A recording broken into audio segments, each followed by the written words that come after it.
Hi, I'm Ken. I don't think I've ever come across a set as difficult to parse as these British King Edward VII stamps we're going to have a look at today. Come along and we'll take a look at what I have and what I'm learning so far. Let's start on my first page of these stamps. There's a lot going on here and a lot of blank spaces, so let's get oriented first. Edward VII was king from 1901 to 1910 after the death of Queen Victoria. These stamps came out featuring him starting in 1902 and would continue to be printed until 1913, 3 years after his passing, and 2 years after the first stamps featuring George V were available. This is the first full set of the designs. There are normal-sized, regular issue stamps from halfpence to 1 shilling. There are 3 medium-sized stamps at 2 shillings, 6 pence, 5 shillings, and 10 shillings, and there's 1 large-sized stamp at £1. Finally, at the top right, there's a new design for the 2 pence stamp that wasn't supposed to be released, but was for a very short time. You might notice in the lower values that there are 2 colors for the 4 pence stamp, but this is the only direct color change in this series. These stamps were modeled after the Victoria Jubilee stamps. These stamps are nearly identical, except Queen Victoria is wearing her crown, and Edward's crown was added to the stamp design, since Edward's image doesn't include the crown. This was an homage to the recent passing of Queen Victoria, although this would be the only design series issued during King Edward VII's reign. But these matchy-matchy stamps aren't the only designs in the King Edward VII series. The 1/2, 2.5, and 6 pence designs were replaced with a design featuring olive branches and oak leaves. There was no 2 pence Victoria stamp, and one was added for Edward with the same design. We've talked about this olive and oak symbolism before. These stamps were issued in the decade before World War I. Many countries' stamps featured both olive and oak leaves, France, Germany, and even the US. They send the message, we want peace, the olive branches, but we are strong if we need to be, the oak leaves. Notice the 4.5 pence Victoria design. There would be no 4.5 pence design for Edward, so this design was dropped, and a new 7 pence design was added in 1910, just a month before Edward's passing. This design and that new 2 pence design I mentioned earlier. In 1910, the printing contract for the Edward VII stamps was moving from the Delarue Company to the British Government Printing Office at Somerset House. As part of that transition, the British postal system requested the new 7 pence design, as well as a single-colored 2 pence design. The 7 pence design happened to be in a grey-black color, which the public appreciated after the king's passing. The new 2 pence stamp was being distributed, but hadn't been officially released when the king passed. The British Post Office recalled the stamps, but not before one post office branch sold a few of them. Today there's one known used copy of this stamp, and there are believed to be between 8 and 12 unused copies in private collections. The British postal system also owns 1 sheet of the stamps with a single stamp missing from the bottom corner. So now we have this series of stamps for Edward VII. It seems like they would be a fairly simple set to collect, and as I've said before, you can collect just the design variants and have a lovely collection. Honestly, just collecting 1 copy of each design with this series is a pretty good way to start, especially if you're an early stage collector. As you get more deeply into this set, you're going to find that it gets a little bit harder to identify all the various types and do it in a way that you can feel like you've got really accurate variations. Certainly if you had pristine copies of each of these stamps, which are kind of expensive, you might be able to do a better job. But these stamps with age fade a little bit, and certainly used copies, they're designed to run a little bit of the ink when they get soaked. So they really are not the shades that you expect them to be, which makes it really difficult to get these right.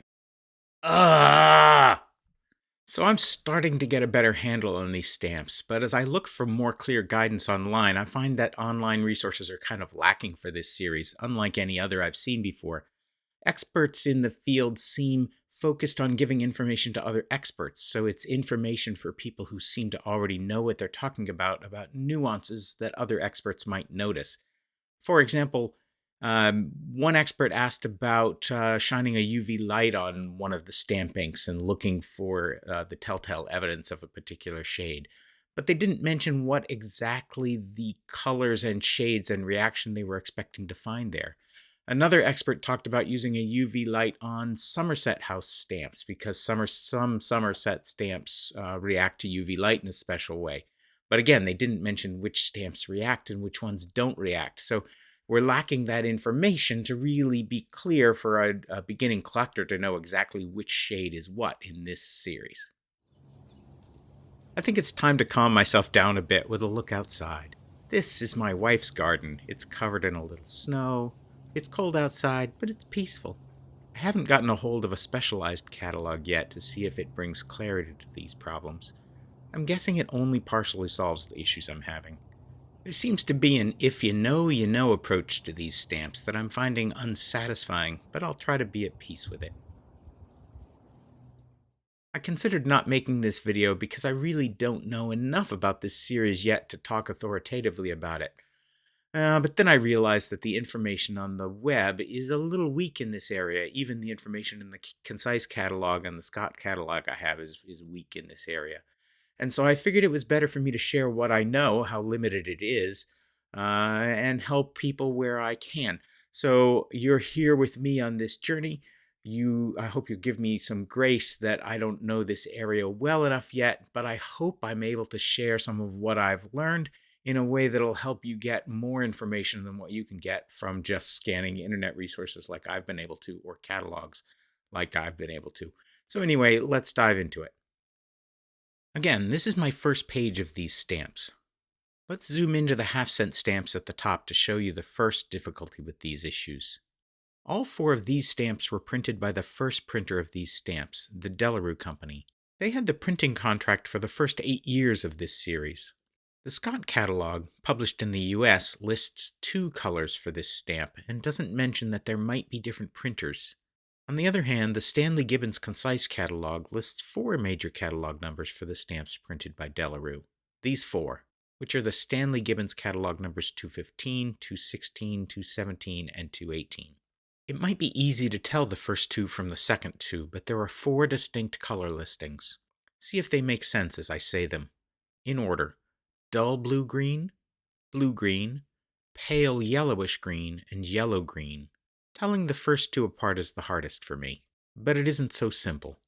When the printing contract moved away from Delarue in 1911, these stamps were printed by Harrison & Son. At first they were printed with the same perforation as Delarue, 14 on all sides. Stanley Gibbons lists another 5 shades for the Harrison printings, and Scott doesn't mention any of these. I only have 3 of these shades, I think. Well, we'll get into why I said that in a moment. See if you can see these colors as I say their names. Dull yellow-green, that's the first one on my second strip, Stanley Gibbons 267. Dull green, the second one, 268. Trust me a little here, colors reproduce terribly in photographs. I'm missing 269, deep dull green. I do have 270, pale bluish green. Mine has a printing error where the paper was creased during the print run. I'm also missing the last color, 271, bright green. And now why do I say I think? Well, colors are hard. To get them really right, they either need to be obviously distinct, like the first row, or you need to have really good reference examples. For more difficult colors, there's a few ways to get them right. One is to compare what you have against a known example stamp. Finding a certified stamp to compare against is a good way to do this, but you could also get your own stamp certified. That way the experts tell you what color you have. That can get a little expensive. You could also buy a color guide to compare your stamp against. These have swatches of colors. You should get one made for the country you're checking the color for. Some people make their own color guides by finding examples of other common stamps of each color they might look for and building a page of their own color guide. Even with one of these approaches, checking color can be difficult. Paper shades, lighting conditions, stamp variations, among other things, can change our perception of colors, and the difference between shades like pale yellowish green and dull yellow-green can be subtle. Indeed, variation among stamps can be large, particularly given the effects of aging, printing plate wear, ink mixing variation, and inking levels. So the brightest example of a dull blue-green, like my first stamp here, may look brighter than the dullest example of a blue-green stamp like my second stamp. My favorite way to check colors is to get a bunch of the same stamp and sort them by my perception of their color. I double check my sort in different lighting conditions: sunlight, shade, incandescent lights, fluorescence, etc. That helps me train my eye to the subtle differences in shade. When I have my stamps sorted into piles I think are the same, then I compare that to the shades listed in the catalog to see if the color names help me at all. I also do a web search for the stamps I'm looking for, all in the same picture. That they're all in the same picture is key. A photograph is no good comparing multiple images. I found one dealer online that has good comparative images of these Edward VII stamps, UKGB stamps. I've put a link in the description to their site. I really appreciate this resource. I've copied their reference images into a document for me to reference. I'm afraid I can't share that with you without permission. UKGB stamps, if you see this and say it's okay, I'll share that on my blog. Anyway, armed with relative color differences like you can find on that site, you may be able to look at your colors sorted piles and decide what you have. As for my stamps, I don't have enough copies of these to be sure about what I have in that second row of stamps.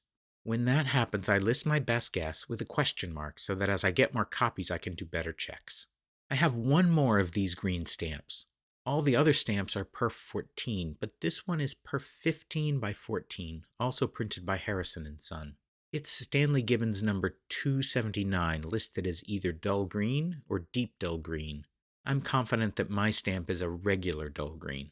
Here's a great example of why photographs are a terrible way to compare colors. The second stamp on the middle row is also dull green. My 15 by 14 stamp is faded, but not so much as it looks in this picture. Here's the whole page they're both on. In this whole page image, compare the second stamp on the top strip to the first stamp on the bottom strip. You can see how the lighting is uneven on this page. The light on the left is brighter than the light on the right, and the glare on the bottom strip is different than on the top. The lesson? Don't trust colors from photographs on the internet.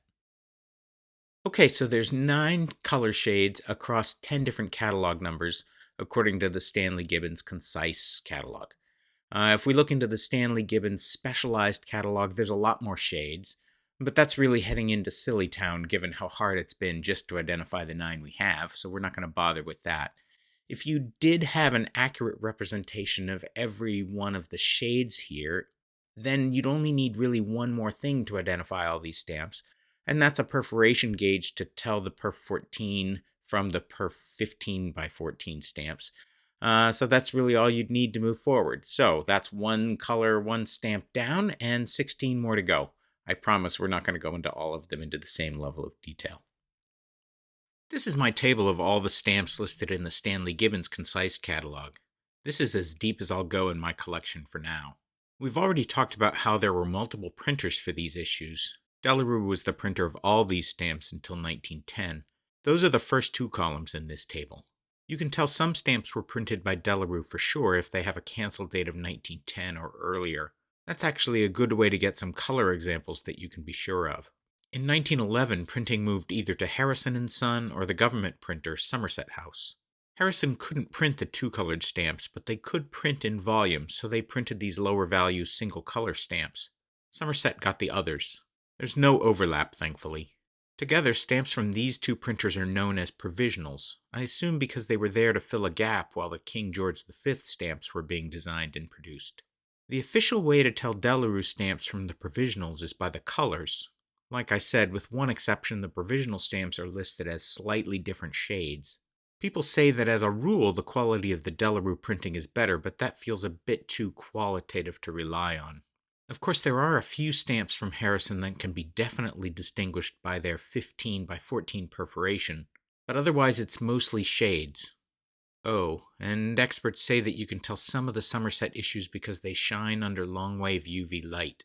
This is the only Somerset House stamp I have in my collection, Stanley Gibbons 288. It does indeed shine, or fluoresce, under long-wave UV light. It also happens to be that one stamp that has the same color as one of the Delarue printings, dull purple and green. You might tell them apart because of the fluorescence, but there's an easier way. For this 1.5 pence denomination, the bottom left fringe of the curtain is different between the 2 printers. The upper line of the curtain fringe is thin to non-existent in the Delarue printings. It's thick on the Somerset House printings, and sometimes the line is broken in places. This is the easiest way to tell these issues apart without firing up the UV light, even if you have one. Oh, and the UV light isn't definitive either. Some of these stamps from the other printers can react under UV light, and not all of the Somerset stamps react under UV light. The concise catalog doesn't say which stamps react and how, nor can I find an online resource for this. I've even noticed that the fluorescence isn't the same between stamps that are clearly the same otherwise. Anyway, I'm starting to write down what I have. I've already seen some patterns where the UV reaction is different based on the visible shade differences, so that's helping me get the shades right too. I suspect that when I get my hands on a specialized catalog it will have more information about this, but we'll see. You'll notice that 2 of the columns mention something called chalky paper. That's important for identification too, but there's one more color problem before we get there. This is a composite page of my 1p reds. The first strip are Delarue stamps. I have an unused and used example of the scarlet color 219, and I have a used example of the bright scarlet color 220. The stamp on the third strip is one of those 15 by 14 perforated Harrison stamps. The stamps on the middle strip are perf 14 Harrison stamps. But here the color identification gets tricky. The first 3 are rose red, deep rose red, and carmine. The last 2 I'm conditionally calling the aniline pink and aniline rose colors. That's a very, very speculative decision for now. Aniline colors are really hard to confirm on used copies that have been soaked off paper. But you might wonder what aniline means. Well, it's a type of ink that's designed to run when it gets wet. It's designed to stop reuse of the stamp when someone tries to wash away the cancel. Many of the inks in the 2-color stamps in the series were designed to fade with washing, but these 2 are the only ones like that in the 1p stamps. With an unused copy, you can see the ink through the other side of the paper, but that feature washes away to some extent when a used stamp is soaked off paper. Experts also say that the aniline ink, or is it the paper, reacts to long-wave UV, but again, I can't find specifics about this, and apparently this effect sometimes washes away too. So what makes me think this might be the rarer, more valuable, harder to identify aniline copies? Well, they are significantly different than the others. The first one is darker and smudged, like the ink has run and damaged the stamp, but that wouldn't be enough for me to guess it might be aniline. It also reacted differently under UV light than the others. It did have a medium reaction to UV with a much darker red color than any of the other almost 40 1p stamps I have.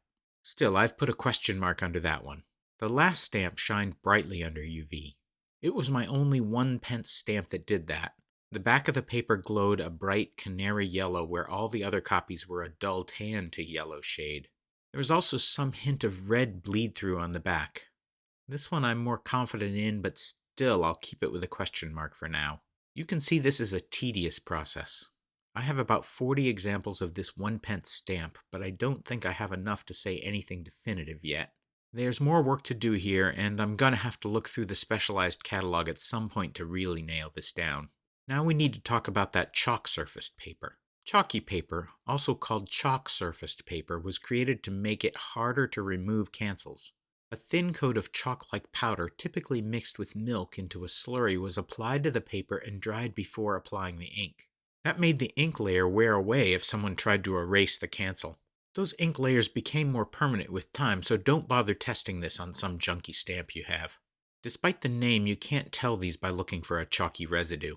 Indeed, a nice side effect of chalky paper is that the printing was actually sharper and clearer than the ordinary paper. You probably can see that in these 4 examples. For most of the stamps in this series, you might use color alone to tell the chalky from the ordinary paper. Not that the color variations are easier to tell apart than this subtle paper difference. There are a few other differences with the chalky paper. The most common thing mentioned is the silver test. Let me caution against using this test as it can damage stamps. If you rub a small piece of silver wire or the edge of a real silver coin on the white of the stamp, chalky paper leaves a mark like a pencil mark, hence the damage. This test will work with these stamps, but it won't work with all chalky paper since what's really happening is a reaction between the silver and the calcium in the milk, and not all chalky papers used milk. So there's another reason not to rely on the silver test. Really, don't use the silver test. The other difference is paper smoothness and thickness. Chalky paper is smoother and thicker than ordinary paper. This is a good way to confirm your identification. You can feel this, but it's slight. Apparently, though, there are 2 types of chalky paper for a specialist. one that is thinner than normal due to a change in printing machinery, so don't over-rely on thickness either. Chalky paper is also said to glow a little brighter under UV light, and while I can confirm that, that result is also subtle. Finally, people look for tiny bubbles of white in the solid printed areas of the chalky paper. Here's an example of that I think you can see, but again, these aren't visible in every stamp, and you can see from the magnification on the ordinary stamp that some blemishes on an ordinary stamp can also look like these bubbles. Instead, use a combination of color, sharpness, bubbles, and thickness to confirm your stamp. The chalky stamp on the right is clearly sharper than the one on the left. Unfortunately, this is really hard to see without an example of both. So now we've covered these stamps. You've got colors, printers, perforations, and chalky paper. Unfortunately, except for the perforations and the occasional helpful date and a cancel, none of these things are definitive to an inexperienced collector. I dare say they may not be definitive to people who consider themselves experts, so be careful if you buy expensive stamps without a certificate. Now let's take a final look at my collection. This first page has all my Delarue stamps. The first 3 strips are the ordinary paper, and the last strip has my chalky paper stamps. That 2p and 1 shilling stamp are so faded from soaking as to be space fillers.